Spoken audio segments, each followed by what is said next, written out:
Actually समाज अजूनही आपला थोडा मागासवर्गीयच विचार करतोय, कारण अजून आपले जे विचारसरणी आहे थोडी अजून बदलाची बाकी आहे.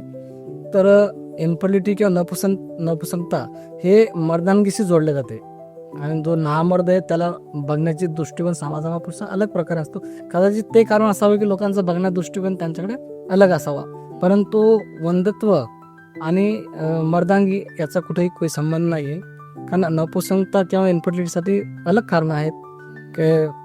काही जंतू कमी असतात, काही ट्यूब ब्लॉक असतात किंवा काही पिशवीला काही प्रॉब्लेम असतात, त्याच्यामुळे इन्फर्टिलिटी असते आणि ते साहजिक ट्रीटमेंटनं क्युअर होतात किंवा त्याची ट्रीटमेंट आपण करू शकतो. आणि ॲक्च्युली जे इन्फर्टाईल कपल आहे they can do there sexual activity regularly किंवा रुटीनली किंवा नॅचरली. त्यांच्यामध्ये मर्दांगी हा इश्यू नसतो.